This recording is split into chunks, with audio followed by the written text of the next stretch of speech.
Can you scratch my back right here, though? Just right here, just a little bit. Up. Go up. I'll tell you where. I'll sit right there. Just for a sec. Do that for 30 minutes. Nope. Okay, fine. We're done. We're done. All right. So we are back with one of my favorite people, my baby girl, my only girl, Ari. Ari, say hi to everybody. Hi. And for the month of October, we are talking about This Time Feels Different. A lot of things just feel different the next time you really just jump into it. And I really wanted to talk to you about your lock journey. Yay. Excited? Yes. I'm excited. Okay, so just start off telling everyone, what are you experiencing right now with your hair and embracing your natural hair? So before, I wasn't too fond of the idea of getting locks. I know. You kept telling me, you're like, just lock up. I was like, no, because I was very, I just wanted to be very versatile with my natural hair. Mm-hmm. But at the same time, I wasn't really doing anything with my natural hair. I was always wanting protective styles or wigs and laces and stuff like that. So I wasn't even doing anything with my natural hair. I was like, okay, I think I'm just going to do it. I'm just going to go into it. And I was very nervous. It was different and something new, but I'm glad that I did it because now we're here. Yes. And it's been an amazing journey. And I just love the term trust the process because that's really what it is. I was not thinking that I was going to be here when I first started. And I was like scared. I was like, okay, yeah, I have my little locks, my little gummy worms. And so wait. Okay, I've heard of people referring to it as the plucked chicken look, right? Gummy worms? Yes, I have my little gummy worms. And so I was trying to hide it. That is funny to me. Here we go. Okay, so we're going to go there. All right. For all intent and purposes, I think it's important to point out that hair is a huge thing in the Black women's community. We grow up with this idea that we're supposed to have long, luscious hair because of the standards of beauty that we were shown as kids. And I know for myself, I just imagine these swim commercials or even like a double mint gum commercial where somebody in slow motion is putting gum in their mouth and then they do this and their hair is just blowing in the wind. Right. And when I would shake my head from left to right, that hair would not move. So I remember a specific time when I was younger, I want to say probably kindergarten, pre-K age. And I went to school with a black turtleneck in my backpack. And Mom didn't know that I packed it. She had my hair and the little pigtail ponytails, but I didn't have long hair or anything as a kid. But a lot of the other girls in my classroom, they did. And this is me living in Satellite Beach, Florida. So the wind is always blowing because we're right there by the beach. And all of my little girlfriends, and there's not too many Black girls in my class. I don't think there were any at the time, honestly. It was just me and this boy named Richard. He was a Black boy, but he's not dealing with what I'm dealing with. I took a black turtleneck to school, and when I got there, went to the bathroom, I put this black turtleneck around my head, like the head part that goes around your neck. I put it around my head, thinking for some reason that everybody in the class would think that I just grew long hair overnight.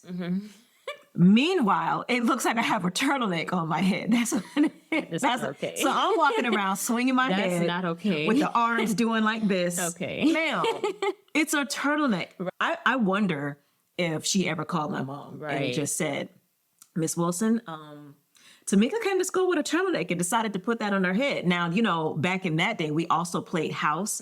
So in her head, she might be bringing a prop for house. I looked more like someone who worked in a convent than I actually did somebody with long, luscious hair. Right.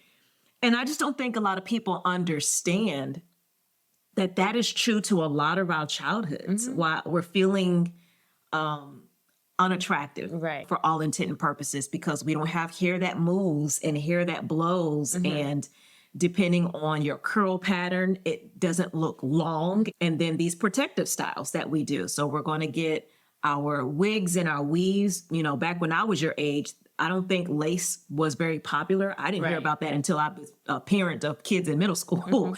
but we had long braids because of poetic justice and brandy. Honey, let me tell you, Moesha set us free, right? Right. So we had these long braids, but that was the only time that we experienced length and movement. And when I say we envied people like Jasmine Guy and Keisha Knight Pulliam, who had these luscious, natural locks, like they had beautiful hair. And we all wanted to be Rudy Huxtable, you know, and it was like, but my hair doesn't look like that. So we automatically thought something was wrong with our hair. So now you've got lots of oils and butters and just things that you're trying to do to make your hair blossom. And as a mother, because I understood the internal strife that I went through, when I saw you going through these hair challenges with you just not wanting to wear your hair, not wanting to do anything to your hair, I felt away. I felt away as a mother because it's like my daughter doesn't see herself as beautiful. Right. But I had to take a step back and remember when that was also true about me.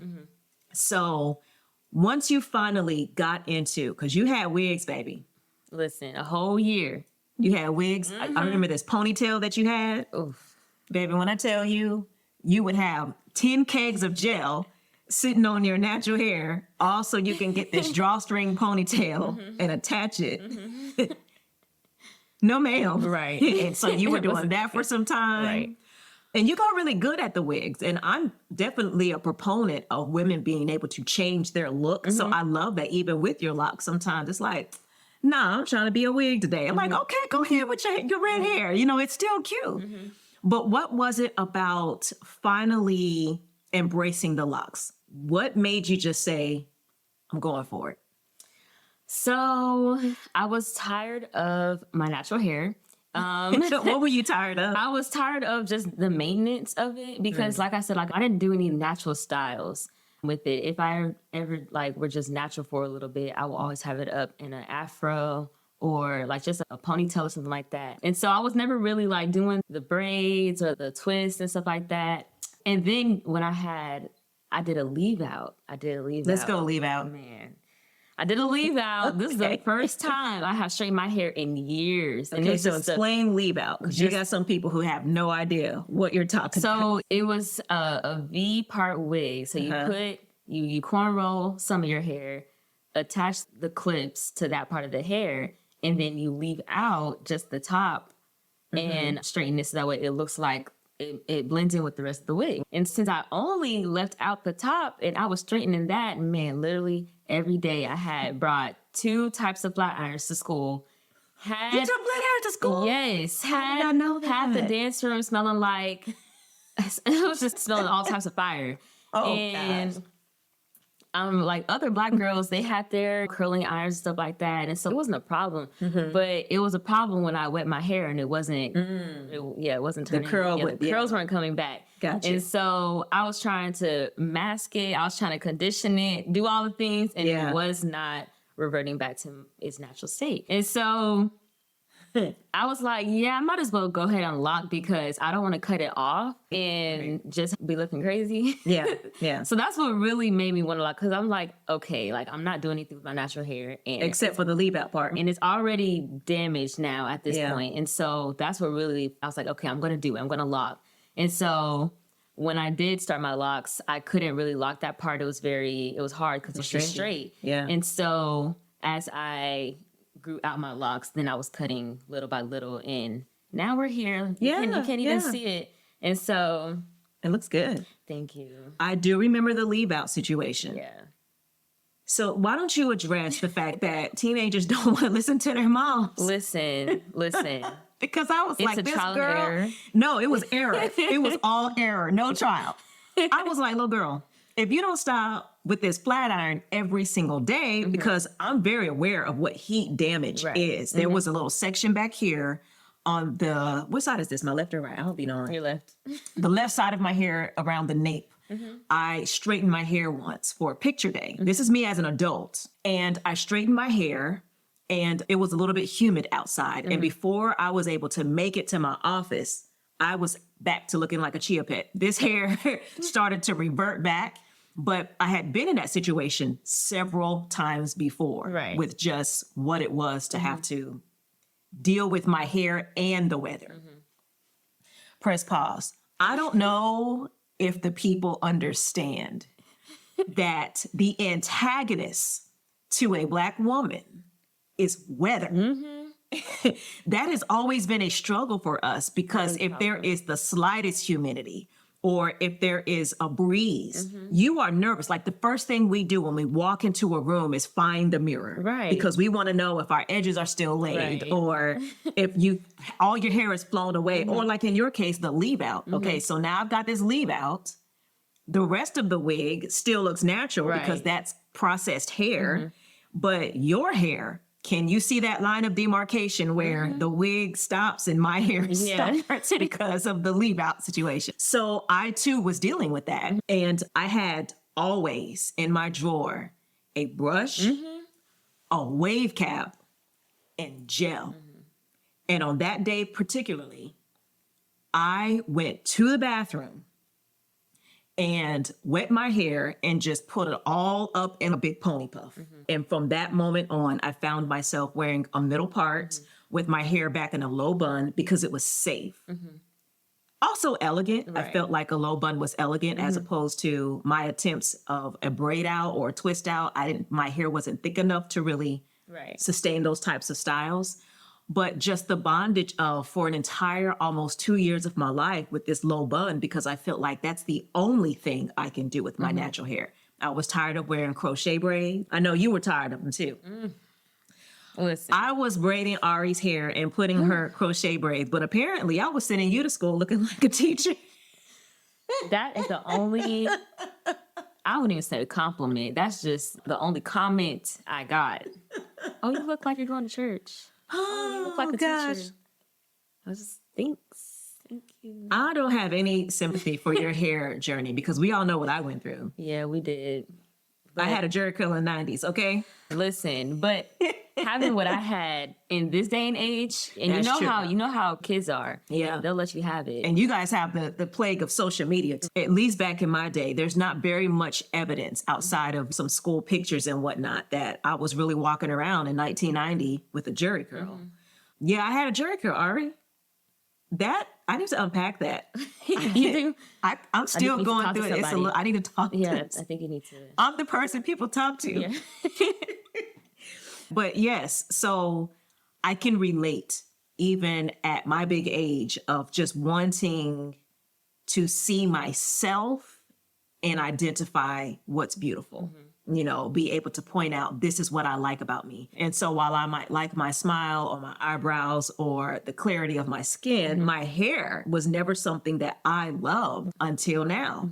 And so once you finally jumped on board and you quit with all that heat damage in the front part of your hair, you still wore wigs for some time and you were covering your locks. So talk to me about the day. What was it about the day when you finally did your big reveal? Like, I'm going to school without the wig. Right. And the world's going to see, your world is going to see that all this time I've been growing out my locks.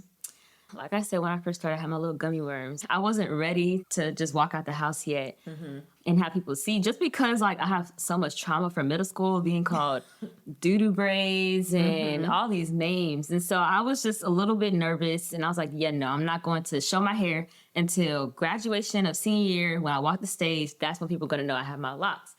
And so junior year, like the second semester, I was wearing like all these wigs, but I was kind of tired of them because literally every single day was a wig. And I never had time for my natural hair to breathe through them. And my locks, I wasn't maintaining my locks because of different loctations and stuff like that. So that was also played in hand in why I wasn't showing them, because sometimes they weren't looking, I wasn't getting frequent reties and stuff like that. But when you told me, just wear your locks out to the store first and see how you like it. And then, so that's what I did. I went to Walmart, had my natural hair out, and it felt so weird because I was like, wow, like my natural hair is out. And I was but it felt good at the same time. And so then I wore it to work. And that was the first group of people that I really knew that saw my natural hair. And they're like, oh, your hair looks really pretty. And mind you, like people that I worked with, they have never seen my natural hair in general, like ever. Yeah, I didn't realize that. And so me wearing my locks out to my shift that day, that was the first time they seen my natural hair in general. And they said they really liked it. And so I was feeling it. And like the more I wore it out, the more I kept forgetting that I even had my natural hair out. So when I saw myself, I was like, oh, oh yeah, you got your natural hair out. I was like, yeah, I did got my natural hair out. And when we came back from whatever break that was, I think it was spring break, and it was time to go to school, I was like, okay, I'm going to do it. It's time. I'm going to wear my natural hair out. And so I just had it down, and it was like a baby mullet. And it was a baby mullet. I had my little bangs and then the hair out. And it was really cute. And so I really liked it. And then everybody was complimenting it. And then that was the first time I actually felt like really confident. And so it wasn't long. It was like still short, but not tiny and stuff like that. And then since I've grown it out for that long now, my hair was getting thicker and stuff like that because, humidity and all of that. Yeah, it swells up. Yeah, it was swelling Humidity up. is not a problem anymore. Right. It's actually an advantage. And it just felt really good. And then after that, I really haven't had a wig on since. And so I know. Yeah. That's so cool. Okay, so you're a teenage girl, and I think locks are very much embraced now. A lot of people have micro locks or even traditional locks. But when I finally saw you embrace it, when was that? Was that like the second semester of your junior year? Yeah, it was like towards the end, like in May. Yeah, yeah, towards the very end. So it's, you know what, if they are going to clown me, they're going to clown me for a week. Right. Right. Just last month. There you go. We just going to figure it out for a month. But you got much different feedback. Okay, so talk to me about the feedback of when you finally walked onto your high school campus with your locks. I was just, it was like a surreal feeling because I didn't really know what to expect because, like I said, you never know what's going to come from kids nowadays. Right. But I didn't hear like any negative feedback. Everybody that saw my hair said that it looked good. They're like, oh, I like your locks. Or it was really, I didn't even know you had locks. That's what I really heard. I didn't even know you had locks. It looks really good. Like, you should wear it out more. And like, even when I had my wigs on and the few people who knew I had locks, they were like, you should really wear your locks out. You should wear, I think it's time. You should wear. I was like, no, I'm good. And so, but I was so serious. I was going to wait till the end of senior year for graduation. I was so serious. Yeah. And obviously that didn't happen. And so here we are. But yeah, I was very happy. I was very happy because I was able to see you love you. And that's big. You know what I mean? That's big. And I know that you are very talented and you know that. But I just didn't want you to go through life feeling like there's a part of you that's not worthy. And I internalized that because it's like, what lesson or message of confidence do I, as a mother, need to instill in my daughter to where she is out there in the world being her authentic self, whether it's her locks or her fro or a bald head. I have seen Black women rock crew cuts with the designs and all that and just be bomb about it. Right. You know what I mean? And I just wanted you to feel comfortable and confident. But I had to allow that to be your journey because if I were to walk onto your campus and snatch the wig off and say, see, she's got locks, now that's abuse. So watching you flourish has been a huge relief for me. Because I get to see you shine and see yourself as gorgeous and beautiful. Okay, you're a teenager, right? So I love the fact that if there's anything that I could say about my own personal lock journey, I wish I had started sooner. Right. This wasn't a thing when I was your age. Right. But even if I had started 5 years ago, 10 years ago, I can imagine where I'd be. But I think it's cool that we're doing this together because, of course, I remember when my hair was at your stage. And talk to me about how you're chronicling this whole journey. Are you taking lots of pictures over the... Listen. Just to see pictures the differences? For days. Pictures, yes. Yeah. And it's just, I love seeing the growth that I have going back from when I first started to where I am now. And every retwist, I love it. Like every retwist, I can see a difference and I get excited all over again. Definitely seeing you go through your journey, I was like, okay, so my mom's locks were like this and they're like this now. Yeah. And your locks grew fast. Your locks grew fast. I was like, okay, like I can do that too. And so definitely seeing you And even other people, like I just love walking outside, seeing other people with locks, and because It's a built-in community. It is. Okay, so let's talk about that, because that is one of the questions I had. Do you find yourself, like, when you see another person with locks, do you automatically feel like this connection? Yes, I crazy. do. It's just, and it's with everybody. It's not just girls, it's guys too. Yeah, it's guys too. Because it's just like usually guys are the known. Yeah. They're known for having locks, And they always have like really nice long locks. It's very Ziggy Marley, Bob Marley. Yeah. And they do like the twists all and ages. stuff like that, the invisible locks. And so Yeah. usually it's guys that are known for having it. Yeah. But when I'm a female, when I see other females have them, I'm just like, oh, Hey, sis. right. Like you look good and I look good too. Right. And it's just, and then there's just so many different types and styles because we Yeah. have micro locks, but then you can do traditional locks or like really big locks. And so like, it's just very cool seeing all the different styles that you can do. And it's just, I could still be versatile with my hair. Yeah, I can still be that way. And I was thinking that before locking my hair up means that I wasn't gonna be able to do that no more. Right. But Right. with the size of my locks, I can still twist it. I can still braid it. I can still do different styles, do half up, half downs. I can still do things with my locks. Yeah. And that's what I love about it. I think the eye opener for me was once I had my locks, and that was the first time I actually had a successful braid out. Like it could hold the crimps Right. and the style, whereas my loose natural, I wasn't successful. I never found which products worked for me. So I think it's just been such an amazing journey of living a life without a brush and kegs of gel in my office drawer in the event that the weather does a thing. Let me tell you, when your mama went to Mexico, it was like the best week of my life Right. because it was like, wow, traveling without tons of products. Because you remember that time, where was it we were going? San Francisco, I want to say. Yeah, I think Either so. San Francisco or LA, I forgot. And we knew that we were going to the beach, and I had to have this hair mask in my, and then TSA stopped me and said, ma'am, you're going to have to throw this away. And I'm like, first of all, Right. I don't know who you're talking to because this thing costs $15. Like, you're Right. asking me to throw away a $15 hair thing, but I need it because that was the only thing that I could find, because my hair also deals with the product buildup. So if it's not a certain consistency, color, and texture, Right. my hair's going to be flaky. Right. That's a whole nother story about when I had to wash my hair in a sink at work. Right. Okay. But this wasn't going to do that to me. And I needed that. So when I would braid my hair at night and wake up in the morning, I can just undo the braids and have a successful twist out just in my bangs. The rest of my hair needed to be up. Okay. When these people told me I could not take that on the plane, I almost died a little. My spirit was so broken. And I was like, so by the time I get off the plane, I might look crazy. And definitely by the time I wake up from a nap after we go to the hotel, like, I need this. Right. And when I went to Mexico, what was it, 2 years ago? I think I went to Tulum. Yeah. I needed nothing. I could travel and just be getting clothes and whatever snacks I want to take on the plane. But I wasn't worried about, oh, I forgot my gel. I got to find the nearest beauty supply store. And where are you going to find that when you're traveling Right. internationally? You Right. might not be going somewhere where they're familiar with let's jam. So I was loving the fact that I could finally just be free from my hair.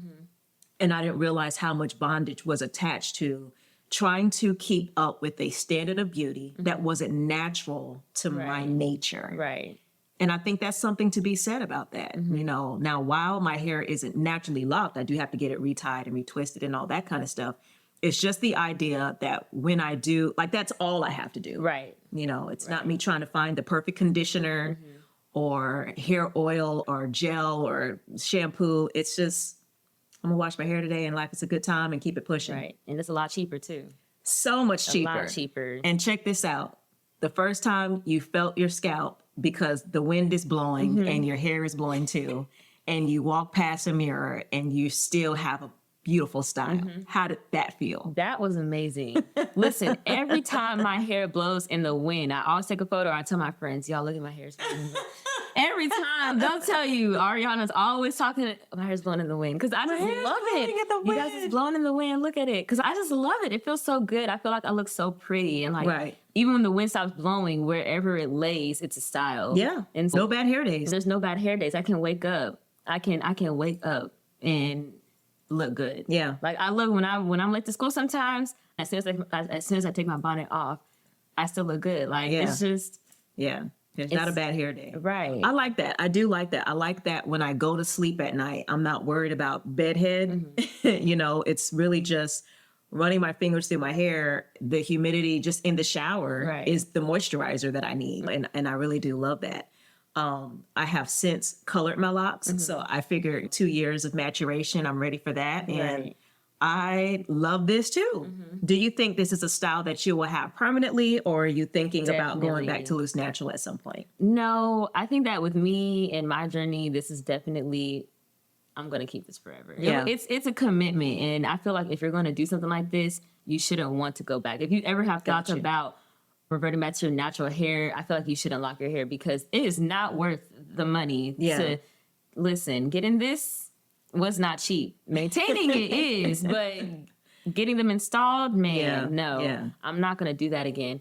But I really love it. I feel like if it ever gets too long, I can just trim it and it'll still look good. But I'm definitely gonna have it stop forever. I'm glad that I got it now, because I'm gonna definitely see the growth over the years. And it's just like, the difference between your high school graduation picture and your college graduation picture will be years of growth.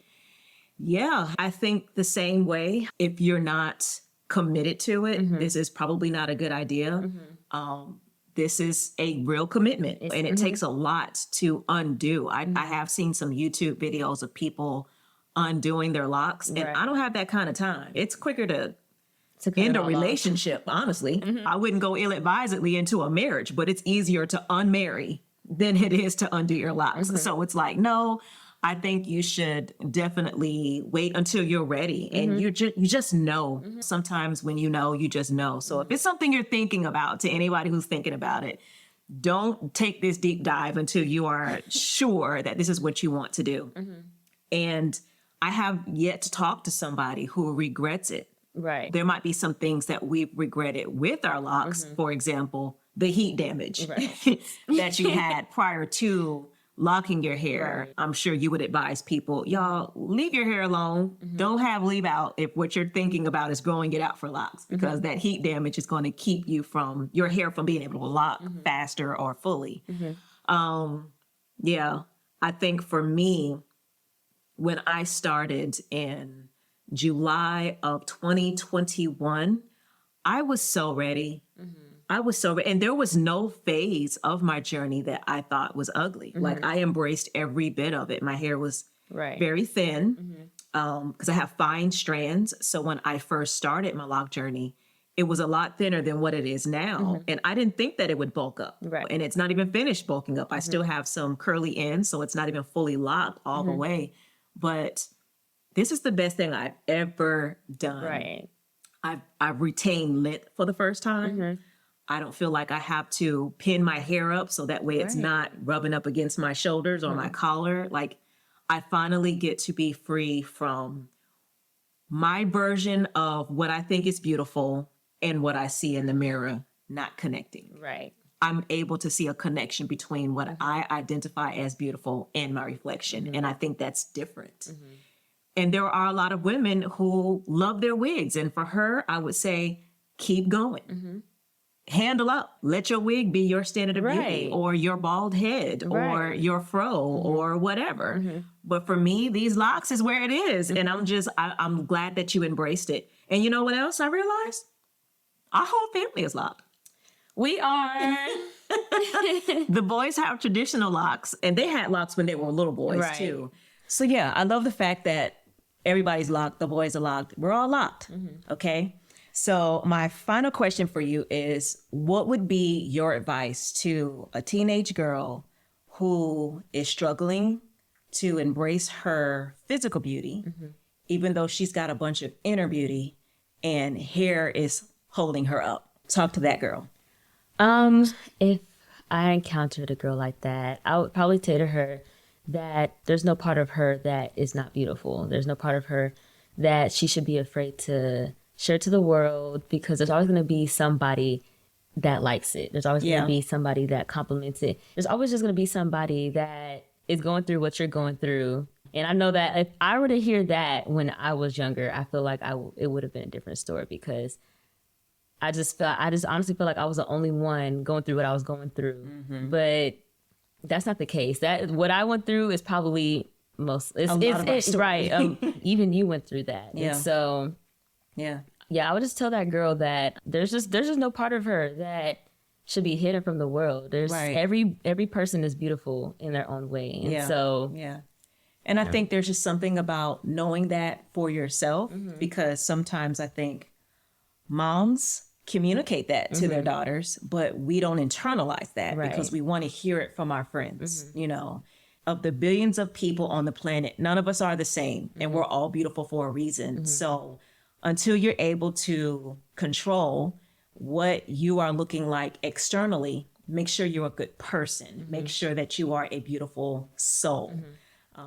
And the natural stuff will happen later, you know?